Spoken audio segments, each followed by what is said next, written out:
What's good, people? Hope you're well. Gotta be honest. Fixtures, transfers. I'd love this to be positive, by the way. But there's not much to get excited about at the moment. It's early days. Everyone keep your powder dry, chill out a bit, just calm down. It's only the 18th of June. Well, I'd love to say that Arsenal are flying with the transfers, but it does not look like that's the case. It does look at the moment like Arsenal are a little bit slow. Is slow the word? Is that an understatement? I think it might be. I've got to be honest with you. I'm really not in the frame of mind to go through transfer news anymore. I'm sick and tired of it already. We've got another few weeks to go, or more than that, a couple of months.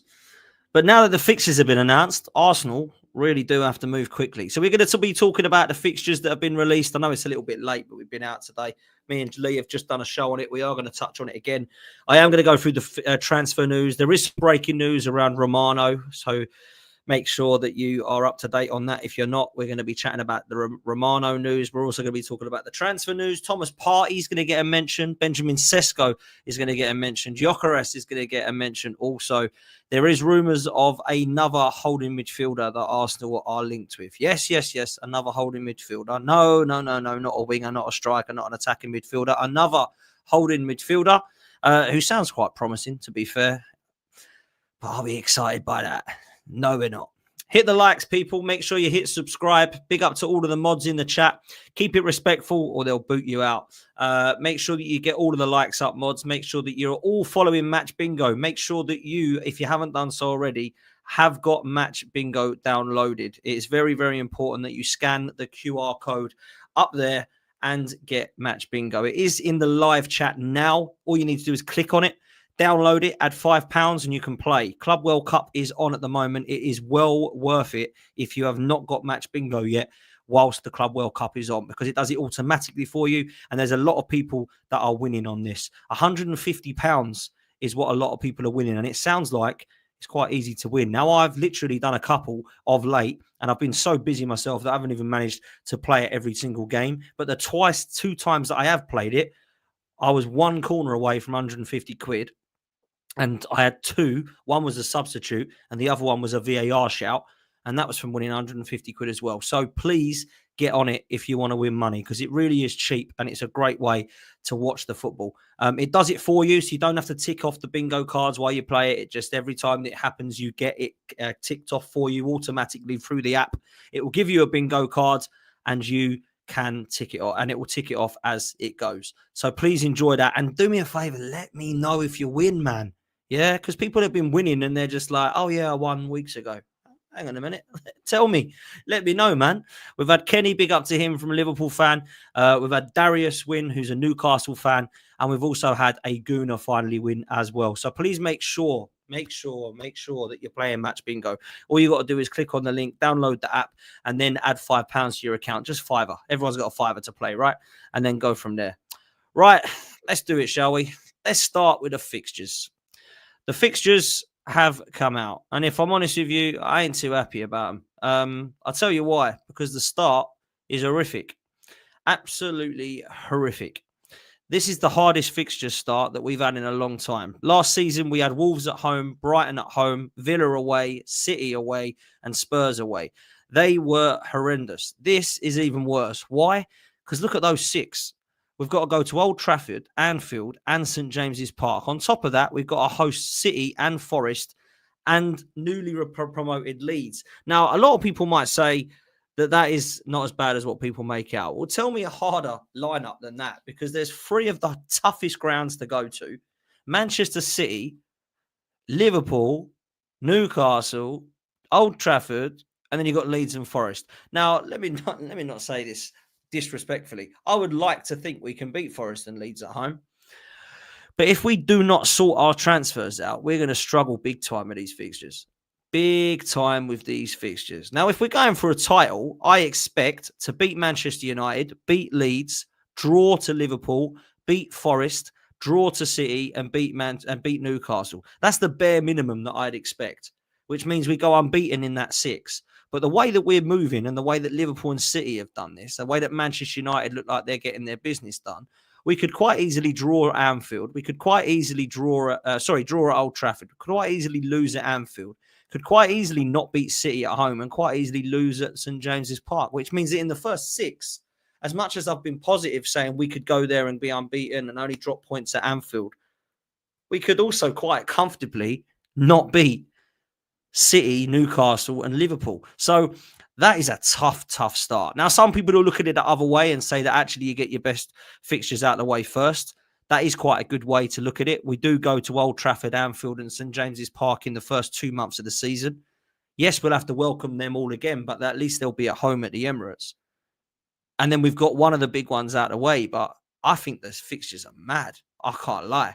Now, I appreciate that everyone says Opta is a load of crap, and I actually am with you. But according to Opta, Manchester United have the worst fixtures out of the first 6, and Arsenal are second in that. But when I look at Manchester United, I actually think we've got it bloody worse than them. So, I don't know, man. I think this is the worst start that we could have hoped for. And when you look at some of them, wow, they're tough. Leeds ain't going to be easy because they're newly promoted and want to make a statement. Nottingham Forest, we all know how difficult they are to break down under Nuno. We're aware that City aren't going to be the 5-1 battering. It's going to be a different Manchester City.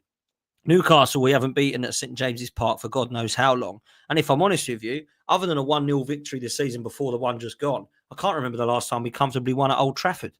So that is a very difficult first 6 games. And do you know what? Mikel Arteta is under serious pressure in these first 6, which is why this window needs to be perfection. We need to get this window spot on because we're starting. Let's not, we wait till September the 1st. Nope. We don't wait till September the 1st. August the 1st is when I need all that squad coming in because the first game is in 2 weeks after that. So I need the 1st of August to understand what's happening top to bottom. And the majority of those need to be in the back end of July to get them ready for the pre-season. Because if you sign somebody on the 10th of August, they've got 7 days to get settled and get ready to play against Manchester United. That ain't enough. So I need the big players in. It's okay getting a backup goalkeeper or a backup defender or another backup midfielder on the 10th of August. Not a problem. No worries. But I don't want someone coming in on the 10th of August that's going to start up front or that's going to be brought in on the left wing. They need to come in quick, man. Really quick. I'm sick of having to isn't that so simple? Doesn't that sound so simple? Really, really annoys me. Then we go into October, which I must say is a hell of a lot easier. Now, it's not massively easy because we haven't done too well against some of these clubs. West Ham at home, we haven't beaten for 2 years in a row. Fulham away, we've struggled against for the last 2 years. Crystal Palace at home, people laugh, but we haven't done too well at times. We've dropped some points there, but we don't leave London. So in October, it's a fairly easier month. Then we go into November, and if I'm honest with you, we've got a couple of easier fixtures and a couple of tough ones. Nobody wants Tottenham and Chelsea. And if I'm honest with you, there's a Champions League game thrown in between that as well.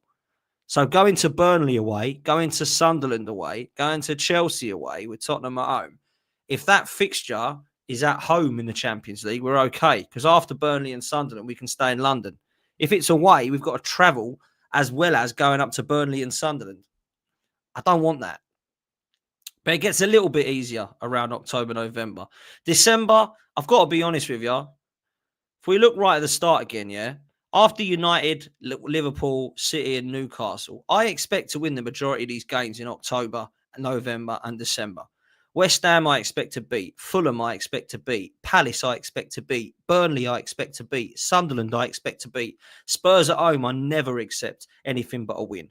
Chelsea away, I'd take a draw, but I'd expect to beat them because we're better than them. Brentford, we should win. Villa, we won last year, we should win. Wolves, we should win. Everton away, tough, but we should win. Brighton and Villa at home, we should both win. We've got Villa, literally 14 days. We've got them twice in the league. That's crazy. When has that ever happened? Mad. We should be winning all of those games right the way through from October the 4th to December the 30th. We're not going to, but we should be on paper winning the majority of those games. That's not how it works. Not with Arsenal. Crazy. Crazy, if I'm honest. It's frustrating. That's what it is. Because I look at these fixtures and I should be buzzing for them, but I'm not, because I know that the transfer window at the moment has let us down. Let's hope we start doing some business. Then we go into January and February. And if I'm honest with you, it ain't too easy there either. But you know what? It is what it is. January and February. Bournemouth away. Tough one. Because, if I'm honest, we lost there last season. I know we went down to 10 men, but they're a tough side. Iriola's got them well drilled. Liverpool at home. Very difficult. Forest away at the City Ground. Never an easy place to go. We all know what that's like. Drew there last year. Very difficult to win. Manchester United at home. Like to think we can beat them. Leeds away. Like to think we can beat them. Then we go into February with Sunderland, Brentford, Spurs and Chelsea. Spurs and Chelsea next to each other again. If we're still in the Champions League, there'll be another game, I imagine, around that time also. So that is a tough month. With Tottenham and Chelsea together, that's never easy.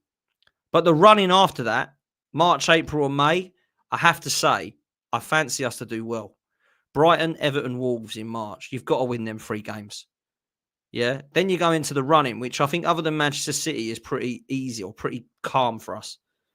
Bournemouth, City, which is tough. Newcastle, which is tough. Fulham, West Ham, Burnley, Palace. You cannot complain at the running for that. You just can't. There's no way you can complain about that. So that's where I'm at with it. There's some tough fixtures, man. Tough fixtures. And I don't know what people's thoughts are with it, but those top 6, those first 6, wow. Wow.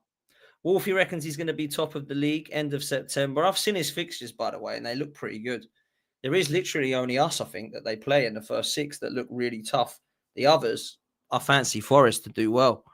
So if they're top of the league end of September, then they're going to have another good season, man.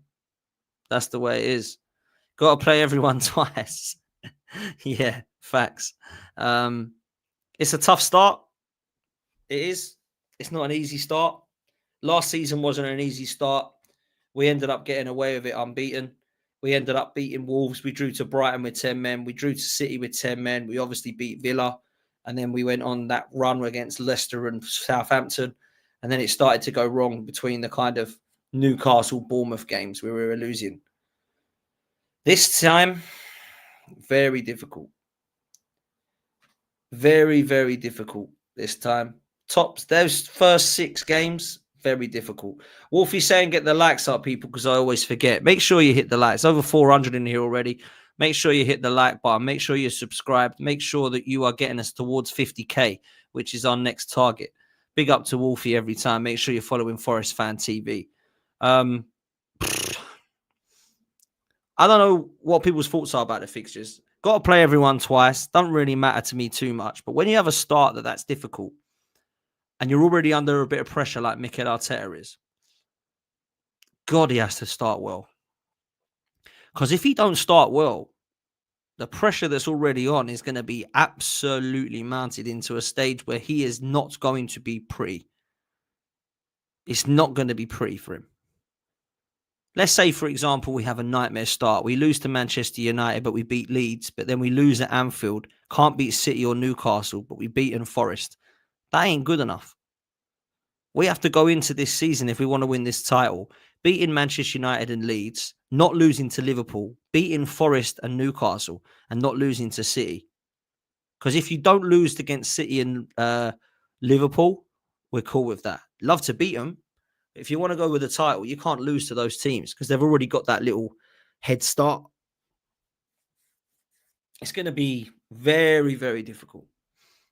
Very difficult. We don't do well at Old Trafford. We don't do well at Anfield. We don't do well at St. James's Park. And we've got all 3 of them in the first 6. That's tough, man. That's tough. Sorry. That's very, very tough. And I look at the moment saying that Arsenal will come in 3rd and people start shouting at me. Well, we haven't signed anyone. The first 6 looks like we could be in easily taking a little bit of a dive away from Liverpool and City. If we ain't careful. Liverpool and City haven't got easy fixtures, but they're much easier than our first 6. That's all I'm saying. Yeah. So that's where I'm at, man.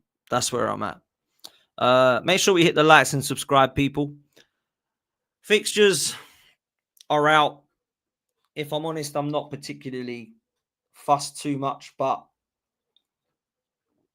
I must say, I think it's going to be very interesting to see what happens in these first few games when the business is done.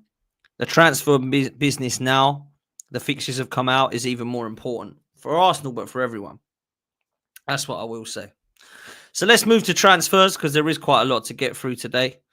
Terry Tibbs says that Ben Jacobs has just said that Liverpool are offering 100 million base fee for Isak and are prepared to smash what they paid for Wirtz with add-ons. That's what I've been hearing. That's what I'm hearing. Liverpool want Isak. They've got Kirkes, they've got Mamadashvili, they've got Frimpong in, they've got Florian Wirtz, and they want Isak. I mean, real talk. That is a mad window if they get Isak. If Liverpool get Isak, they've cleared up. They've gone back to back. City and Arsenal won't catch them. The goals in that team are scary with Wirtz and Isak added to it, with Salah as well. You look at Cody Gakpo and Szoboszlai and Diaz, all these guys that have been scoring goals for Liverpool. That's nothing for what Wirtz, Isak and Salah could do together. And I understand why Liverpool is striking while the iron's hot. They've only got 2 years left with Van Dijk and Salah. They ain't replacing Van Dijk and Salah easily. So they're going to go and do it now. Isak, in you come. Wirtz, in you come. Let's get our two fullbacks. Let's look at the future.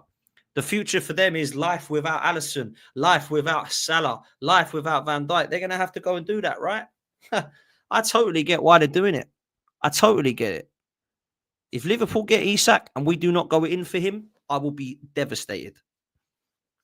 We're deciding Gyökeres or Sesko, and they're going, boom, Isak. Come on, man. They put a bid in and we don't. That'll tell you all you need to know about Josh Kroenke. All you need to know. Real talk. Real talk. Newcastle in a title race next season. Not without Isak, they ain't. Not without Isak, they ain't. Liverpool fans are saying that they're going to go all out for Isak. Newcastle are saying he's not for sale. Let's see who wins. That's the way to look at it. But I tell you, if he is for sale and it's 120 million and Arsenal don't go and do it, they're ludicrous. Oh, Sesko's a better fit. Shut up, man. Sesko's a better fit. Is he a better fit than Isak? Because Isak don't do what Sesko does. So is Sesko better fit than Isak? Come on, man. It's ridiculous, isn't it? Ridiculous. That's what I think. It's crazy. Let's talk about the news then, because there is some. Romano is breaking some news, and it is about our youngsters. So let's share it. Fabrizio Romano is normally one of the most reliable, to be fair, one of the most reliable sources out there. And Miles Lewis-Skelly has signed a new deal. Apparently, Lewis-Skelly has agreed to sign a new long-term deal at Arsenal. It's all done, set to be confirmed soon. The player only wanted to stay at Arsenal, and talks have been advancing for months as reported he's staying, and the new deal is confirmed as Charlie Watts reported. Now, this is good news. And something that Berta has to do alongside bringing in these players is keep the players that are here, or keep the players who want to be here, right? And obviously, Saliba, Gabriel, Saka, Martinelli, they've all got their contracts up. But Ethan and Miles Lewis-Skelly were two that we absolutely had to make as a priority. And I'm glad that he's done that. Looks like Miles Lewis-Skelly's signing. Hopefully, Ethan's going to follow, which we'll come on to next. But Miles Lewis-Skelly has to sign at Arsenal, and he has to stay. For me, he's our starting left-back right now, man. He plays every game at the moment for me at left-back. People are saying we need another left-back. I'm not going to deny that we don't, because I don't rate Calafiori at left-back. But it ain't going to be a Nuno Mendes that I want. If we go and get one, it's probably going to be a Yoral Hato. So I think we'll stick with Lewis-Skelly and Calafiori. And if Kivior goes, we'll replace him. But that'll be it. That'll be it. Marcus says fans want Lewis-Skelly sold. What? No, they don't. Fans prefer Sesko over a Golden Boot winner. Fans want Arteta over a proven manager. It never ends, FFS. I don't think anybody wants Miles Lewis-Skelly sold. I don't think anybody wants Sesko over Isak, but maybe I'm wrong. And Arteta over a proven manager, unfortunately, I can't help you there, because that is basically what the biggest issue at the club is. We need an elite winner. So that's Miles Lewis-Skelly. There's also reports about Benjamin Sesko. I don't really understand how to take this one. So let me know in the chat. This is a genuine question to the chat. What does this mean? Sesko's agent, Elvis Basanovic, answers on Arsenal and Leipzig are, we have a clear plan. We'll never force or blackmail Leipzig. We do things in the right way or we don't do them at all. Sesko will only leave for a special club and project. What the hell does that mean? What does it mean? Does that mean he's coming to Arsenal? He's staying at Leipzig? Does that mean that he's not interested in a move? Does it mean that he's not going to come to Arsenal? Does it mean that they're not a special enough project or club? What does it mean? It doesn't mean anything to me, that. Am I being thick, or what does that mean? What does that mean? They're not going to blackmail Leipzig. They're going to do things properly. What does that mean? So is he going to be too much now? Is he going to be 100 million? Who the hell knows what this means? Anyone get what this means? Does it mean we're signing him? Does it mean he's staying? Does it mean he doesn't want Arsenal? Does it mean that his agent wants him to stay? Does it mean he's outpriced to move to Arsenal? Anybody has a clue? And I like Romano, but what the hell does that mean? Hopefully it means we don't want him and we go and get Gyökeres or Isak. That's what I hope it means. I do not understand anything about that. But the other good news is, an hour ago, the next talent to sign a new deal at Arsenal after Miles Lewis-Skelly is Ethan Nwaneri. It is a matter of time. These two need to sign. They need to stay. I truly believe that they are I truly do believe that they are the next two talents that are coming through England and Arsenal. I think Lewis-Skelly looks like he's got Ashley Cole vibes about his position. I don't know if he'll get to Ashley Cole level, but certainly as a youngster, he looks like he's got that fight, hunger, drive and passion that he showed when he was 21. And Miles Lewis-Skelly's 18. Yeah. Ashley Cole didn't show it till 21. And I think Saka had something about him when he come through, but he weren't doing what Ethan's doing. He weren't into the team at 17 scoring 5-6 goals. This guy, I love him. So these two need to sign, and I'm glad they are, because I need to see both of them signing for Arsenal. I'm a fan of both of them. I think Ethan's got a future on the right-hand side, but also in the middle for us. Miles Lewis-Skelly has a future at left-back currently, but for me, if he holds that down, great. But I still believe he can play in that box-to-box midfield role because of the athleticism and the drive on the ball, his strength. I think he could be an excellent midfield player. I really do. So that's going to be interesting for me. Very interesting. So that's Miles. And that's Fabrizio Romano. So thoughts from Romano are that these two kids are signing and staying at Arsenal, which is absolutely superb and just what we need. They're going to be a part of the squad. What do we think about Max Dalman being part of the squad? He's 15. He's ready, apparently. The legalities say that he can be part of the squad, and we are going to see him in little games. Maybe it'll be a Carabao Cup game here or there. Should he be part of the 25, or should he be loaned out or just kept in the youth system for now? Obviously, not going to loan him out at 15.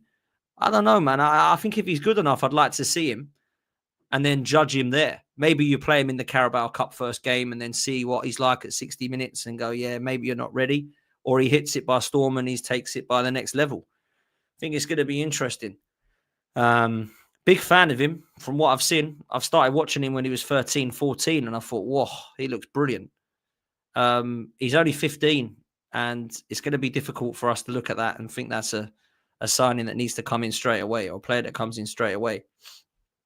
Lukey says, that Sesko deal is so similar to Højlund, it's scary. Oh, don't remind me. That was horrendous. 73 million for Højlund, and he got 8 or 9 goals for Atalanta. Look, I think from what I've seen, Sesko has a lot more about his game than Højlund, but I don't want Sesko. I want Gyökeres. Made that very clear. Okay, where else are we? One sec. Did I do that super chat? Yep, I've done that super chat. Haven't done this one, though. JJ07 Football says, this striker saga is driving me nuts. Everyone else are buying players and we're lagging behind. Unacceptable. If we get Sesko, we're not winning anything. Arteta out. You're right. We ain't winning anything with Sesko. And the striker saga is driving me nuts as well. Because surely, now do not, I don't know if this sounds silly to you, right? But surely when Berta come in March, they told him in March, April, we need a striker, start working on it. Do you think he's got to the middle of June and gone, I don't know, Sesko or Gyökeres? Give me time. I don't know what's happening here. Something's gone weird. Something's gone dodgy for me. Because Gyökeres is the clear one that we should be going for. Clearly, it should be Gyökeres, right? But unfortunately, looks like it's Sesko that we want. He's more money. He's harder to work on. They're not playing ball. And Sporting, who are playing ball, but for a set price, they want... Basically, they're both the same money in terms of how much, I think. Yeah? Sporting Lisbon want about 80 million euros. I think so do Leipzig. But Sesko wants less wages. Gyökeres wants more wages, but he's probably going to end up being less money as a whole package, for what we understand, because Leipzig are being greedy. Just go and get the best out of the two, and the best out of the two is Gyökeres, man. Look, if Isak becomes available, go get Isak. That's the level you go. Isak, Gyökeres. For me, then it would be Alvarez or Osimhen, and then Sesko. Sesko is like the fifth choice for me. Yeah? Sesko is like the level of Mateta or João Pedro or Retigui from Atalanta. That's what Sesko is to me. Hell, Jonathan David will be on that level. Ekatike. They're all on the same similar level. Liam Delap would have been fine over a Sesko. So when I look at this now, I'm thinking, why do people believe Sesko? 5-6 years we've waited for a striker. It's going to be him. Look, if Isak goes to Liverpool, all got to tap out and say, it ain't happening for us. It ain't happening. But there'll be some more news soon on the striker front. But let's talk a little bit about Thomas Partey, who looks like he's leaving. This makes 0 sense to me, people. 0 sense. Best midfielder so far. Oh, big up to T Chanzo Sports, who's just raided. Absolute legend. Thank you so much for that. Really appreciate it. If you're new to the stream, hit like. Make sure you subscribe to the channel. Yeah. Big up to Tops, man. Big up to Tops. Make sure you hit like and subscribe and that you've clicked on Match Bingo and you've got your card for tonight, man. Make sure you got your card for tonight. Big up to everyone that's come over. 650 of you in here. We've only got 123 likes. Sorry, it's just gone up. Make sure we get that up to 350 likes, people. Come on. If you like what we do, hit the like button over here at 12th Man Community. Come on, people. Thomas Partey is leaving Arsenal. Apparently, there's now an increased chance that he leaves upon the expiry of his contract. The two parties at an impasse. Arsenal are holding firm on plans to offer him the same salary, while the player wants a wage increase. Now, Thomas Partey's on around about 250 a week. If Thomas Partey wants 250 a week for a year with another option, why are we not fucking giving it to him? The guy's been consistently good. Every time he's played for Arsenal, he's been good. And on top of the injuries, let alone the fact that he ain't been injured the whole season, when he has played for Arsenal, even when he was injured, he was phenomenal. He's the best midfielder we've got. He's the best holding midfielder in the club. He ticks our midfield. You saw what happens when he's out of it, what happens with PSG. You saw what happens when he's in it, what happens with Real Madrid. Why are we not keeping hold of this guy alongside Zubimendi? Because let me tell you this, boys and girls, this guy is better than Zubimendi.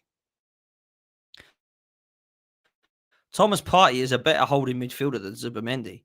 Zubimendi's got the passing range, but he hasn't got the physical attributes. He hasn't got the calmness on the ball, and he hasn't got, in my opinion, the drive that Partey has. Partey is ready. He knows what it's like. He understands the system. Why the hell are we getting rid of this guy? Alongside Jorginho, not only are you getting rid of two players that have got a lot of experience, you're getting rid of two holding midfielders and bringing in one. That means we're short, man. That means we're short.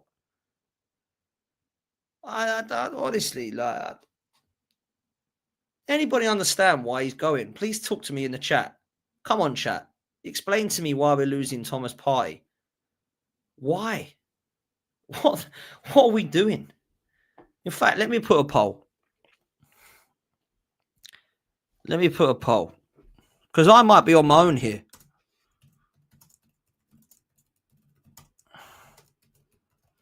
Here we go. Would you keep Partey at Arsenal, yes or no? Start the poll. Poll's in. Let me know. Because I genuinely might be alone here, but I'd be keeping him all day long. Would you keep Partey at Arsenal? Okay, already we've got 78% that are saying yes. Okay, good. So I ain't alone here. Why are we getting rid of this guy, man? Why are we getting rid of this guy? It makes no sense. Big up to a gal in the chat. Hope you're well, bruv. He says, perfect transfer window for Arsenal doesn't exist. Our fans are never happy. Oh, come on, Igal. Come on, Igal. Are you happy so far? Like, I'm all for looking at it at the end and saying, let's assess it now it's shut. But are you happy with the business we've done? We've let Thomas Partey go. We've brought nobody in. We're in a position where we don't know what striker we're end up with. We don't know what left winger we're ended up with. We don't think we're going to get another creative midfielder because we're going to promote Ethan and Max Dowman. This is doing the bare minimum to win a title, Igal. Come on, man. You know this. You just don't want to accept it. You know this, brother. Honestly, man, like, this has been not a good start for our window. It's not been. Anyone sticking up for this? It's not going to happen, man. It's not going to happen. I ain't letting it. So that's Partey. Ben Jacobs reckons that Arsenal have held exploratory talks regarding Rodrygo. Real Madrid would want around 90 million for the player. This is the only transfer that could realistically excite me because I don't see Isak coming. I don't see Gyökeres coming at the moment. This is the only transfer that could make me excited because this is a transfer that's a marquee signing. This is a transfer that would get me out of my seat. I'd be very, very happy with this signing. And I think 90 million is a steal. And that's euros, by the way, which is around about, what, 78, 79 million or something like that. I think it would be an incredible signing. What's 90 million euros in pounds? 77 million. 77 million pounds for a player of that top quality. Manchester City have won 2-0. Foden and Doku. Rico Lewis got sent off. If anyone cares about the Club World Cup, because I just haven't watched any of it, I think it's embarrassing, if I'm honest. But there we go. Rodrygo, 90 million, 77 million pounds. 24 years old, left winger that can play on the right. Real Madrid won everything with him. Brazilian international. Tell me why we're not doing this. Just go and lump in 100 million euros. That's 84 million pounds. Go and lump it on Rodrygo now. That's what Liverpool are doing. They've gone and done that with Wirtz, and apparently the rumours are they're doing it with Isak in the next couple of days. Manchester City have gone and got Reinders, Ryan Cherky, and Aït-Nouri. Why are we dilly-davering? Go and put in 100 mil for Rodrygo alongside the 80 million euros that we're going to be needing to be spent on Gyökeres.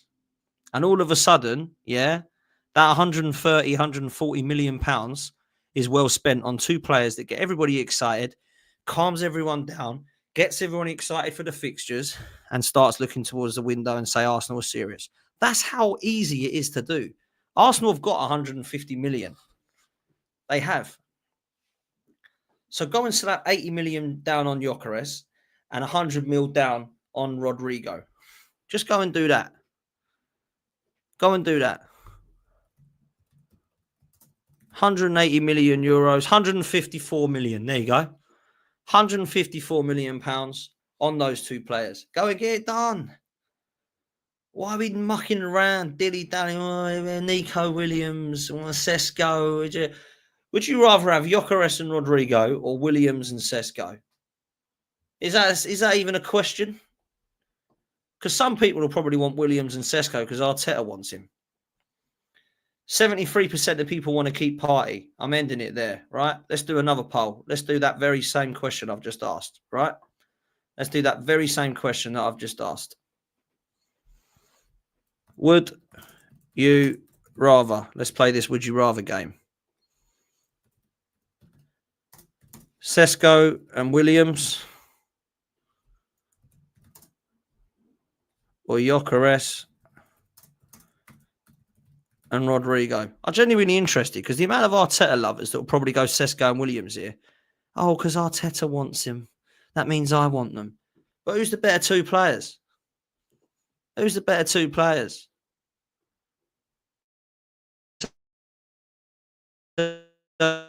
That's the best, yeah? It's crazy for me. Absolutely crazy. I think my Wi-Fi's gone mad for a second. Oh, I'm back now. 87% if you're ready. 85%, 84, 85, 84, 85 want Gyökeres and Rodrygo. Surprise. Because they're better, right? They're clearly better. 170 likes, people. That's nowhere near enough. Come on, we've got 854 people in here. Let's big up. Let's hit the like button. Hit subscribe. Make sure you've downloaded Match Bingo, and let's do it. Smokey says, Dan, I'm agreeing with you. I want the same as you. I just know what this club is on. Berta ain't changing nothing. Well, he certainly ain't at the moment, bruv. That's for sure. I hope that he can, because I had a lot of time for him when he came in. 80% want Gyökeres and Rodrygo. 19% want Sesko and Williams. Wow. Crazy. 19% want that. I thought it was an obvious question. I thought it'd actually be higher. I thought we'd get towards 90. Rodrygo, £90 million. Got to be done. Got to be done. I don't want to be seeing anybody else coming in at Arsenal on the left-hand side. And the only player I'd have over Gyökeres is Isak. That's it. Julian Alvarez. That's it. Osimhen on the same par as Gyökeres for me. Sesko is underwhelming. Anybody other than Rodrygo is underwhelming. The only players I would take would be Eze or Lookman. Maybe Barcola or Leao, but I'm still got question marks over those two for consistency. I don't want Semenyo, don't want Mitoma, don't want any other like Nusa, any of those guys. I want someone who's ready to go boom. Like, that's where I'm at. That's where I'm at. I don't want to be seeing any of that. I don't know if this is true, but I'm hearing a lot of talk about Isak and Liverpool. A lot of talk. Igal, big up to you. Says, my understanding is that Partey is expected to return to London in the next few days and fly out to Spain for the summer camp. No decision's been made yet. And that's from Charlie Watts. Yeah, look, I hope Partey will stay. I really do. But it doesn't look like he's going to, if I'm honest. Noosa is a baller, but is he ready? Is he ready now? Over 800 of you in the chat. Please make sure you hit the like button. We've got nearly 200 likes. We need to get that up to 500 likes, please, people. Come on. Make sure you've downloaded Match Bingo. Let me know once you've downloaded Match Bingo in the link in the description or in the live chat. Just got to put £5, get your cards, and then play tonight for the Club World Cup games. Let me know if you win, because there's a few people that are winning. So please let me know if you do win. And let me know where you come from, your name and your football team. That's what people are doing. We had a Liverpool fan, a Newcastle fan, and Arsenal fan so far. Let's get another winner. Come on. From this chat, it'd be good. Obviously, Carlos Cuesta has left and he's gone to Parma. Good luck to him. 29, youngest manager in Serie A. We wish him the best. I know that there was a lot of people saying he done quite a lot for the players, one-to-one sessions and the Amazon documentary. So I hope that he does well. Obviously, fixtures have been announced. And Martinelli, happy birthday, 24 years old. And then it comes to this, which is, of course, the agreement that we have with Sesko, which I'm thinking, if I'm honest now, has probably been poo-pooed. But apparently we've reached an agreement with Sesko on personal terms. Arsenal have signalled that they'll make an offer for the player in the coming days in line with Leipzig's expectations. It could be around 80 to 100 million. Now, I'm not being funny, but how long have we been agreeing terms with Sesko and Gyökeres? Have we not done that? Have we not done that? Have we really not agreed terms with these guys already weeks ago? I'm sure personal terms were agreed ages ago. Now they're saying terms are agreed with Sesko again and we're going in for a bid. Look, Sesko's not a bad footballer. He ain't. But he ain't going to get us across the line, guys. He ain't ready now to take Arsenal to 30 goals a season, 20 goals a season, 25. He ain't. He's going to come in and he'll get double figures. He'll do what Havertz has done, and that'll be it. That is not enough, man. Why are we buying another Havertz? This has to be an elite bagsman. This has to be a prolific number 9. It has to be. Obviously, Aubameyang's 36 today. Big up to him. Then it goes through the fixtures. If I'm honest, done enough of the fixtures. I don't want to go through that again. I really don't. And then there comes this news with the potential of Partey leaving, we're linked with this guy. And I don't know much about him, but I do hear very promising things from him. I did look at it a while ago when we were linked with him and thought, let's get this guy in. If we can get him alongside Zubamendi, cool, but it's a downgrade on Partey and Jorginho. Arsenal are monitoring, I don't know how to say his name. I'll say Lucien Agome. The situation is he's one of the names on the shortlist to replace Partey. They've not contacted the player yet, but with Seville's financial difficulties, Agome, who's 23, would probably cost less than 20 million euros. Hopefully, this is Andrea Berta doing some bits. That's what I hope. And hopefully he's found the next N'Golo Kante here or something like that. That's what I'm praying, yeah? Because I do want to see Berta with the backups coming in. We all know what we need in the team, but we do know that we need backups. We do know that we need a backup goalkeeper, backup defender, backup midfielder, backup winger. What are they going to look like in Berta's eyes? This is where I think he comes in, if I'm honest. This is where I think he comes in. Big up to you, Max. I hope you're well, my bro. Big up to you every time. And I hope you're well, mate. I hope you're well. And good to see you here, man. Good to see you here. I don't know why you're not on mod, by the way. Let's make you a mod. There we go. Now you're a mod. Big up to you, Max. And look, I've got to be honest. I don't mind him coming in as a backup to Zubamendi if Partey's going. It doesn't bother me, really. Yeah? It doesn't bother me. But I've got to be honest. Partey going upsets me. It upsets me. Igal says he's been shouting him in the past 2 weeks. He looks good. I did see this name, and I think Kenya from AFTV was talking to me about him, saying that he looks really good. But let's get him then. That's fine. If Partey's going, we need another holding midfielder, believe it or not.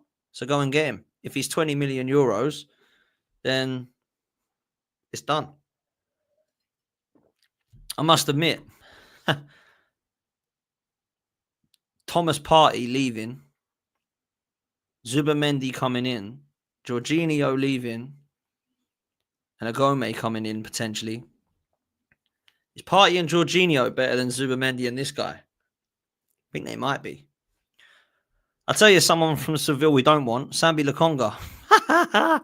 He's back at Arsenal again. And Seville don't want him. That's how bad it is. Seville don't want this guy. Crazy. But I've seen bits of this geezer. And if I'm honest, he looks all right, to be honest. Lucien Agome. I don't know if that is actually how you say his name. Lucien Agome. But he does look like a good player, like from what I hear. But does that excite you? Not. I suppose it's not. I don't mind if it's not really something that is going to excite you. Like it's not someone that is going to excite. Here we go. This is something that Igal put out a few hours ago on this guy. Let's see what he's like. I don't know if this is going to copyright me, but let's try. Let's see. Where are we? This might copyright me, but I'll just cut it out if it does. Here we go. No idea if this guy's any good. No idea, if I'm honest. But from what I saw, he looked okay. Looks quite comfortable on the ball, to be honest. Looks like he's got an eye for a pass. Yeah, he has. Good tackling, interceptions. Keeps it calm on the ball. There we go. Again. Nice. Quite big, quite tall, quite physical presence is there. Yeah, like it. Like his vision, like his forward passing. But we did see this with Sambi Lokonga. And we were told that he was top quality. So, I have to see, man. Have to see. So, nice passing and ball winning, says Igal. Yeah, no, you're right. It is, man. I got to be honest. It is. I think it looks good. It looks good. But he ain't Thomas Partey. Thomas Partey would be better. Yeah. But he looks tidy. He looks good for backup. But is that what we need? I don't think that's what we want to be hearing. That's what I will say. Whether people believe that it's time for us to look towards, this, that, and the third, I don't want to be hearing these youngsters, really. I want to be getting what's our striker, what's our left winger looking like. And that's kind of it, people. For now, anyway. I don't know what people's thoughts are. I don't know if people are losing their minds. I don't know if people are happy. People are chill. I don't know. I'm going to end the poll. 83% of you said you'd prefer Gyökeres and Rodrygo over Sesko and Nico Williams. And you're absolutely right. You're absolutely right to think that. That is what's needed.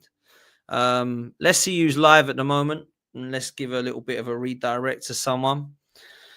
Don't know who's live that you like at the moment, but let's see who's live who we actually do like and like to support. Who else is there that's live? We've got Lee Guns is live. He's just about to go live. Oh wow, he's about to go live. So let's raid Lee. Where are we? Let's raid Lee. Whoops. Let's raid Lee. Gunner. Where are we? Why is my computer so slow, man? What's happening here? Go check out Lee Gunner's stream. And yeah, go and spam the chat. Dan Potts raid. Dan Potts raid. Where are we? Why is it so slow today, this computer? Wi-Fi needs sorting, I tell you. But there we go, people. Arsenal ain't signing anyone at the moment. That ain't happening. Make sure you go and spam the raid. Igal's just sent me a WhatsApp. What's this one? Oh, this is the one he sent me. I'm going to watch that later. I'm going to watch that now, Igal. Should have got you on here, Igal, to be fair, but I'm just about to finish. So you're going to go over to Lee, go spam Dan Potts raid. All the super chats I appreciate. Make sure you click live now on the live chat, yeah? Match Bingo, download it, £5 into your account, play tonight. Let me know if you win because I'm getting winners. 150 quid, quite easy to win from what I understand. Automated card, everything comes off automatically for you. So go and enjoy the football with Match Bingo and it gives you something. And it's literally £5 is nothing, is it? So make sure you do that, people. Big up to all of you and we'll see you next time. We're out of here. Laters.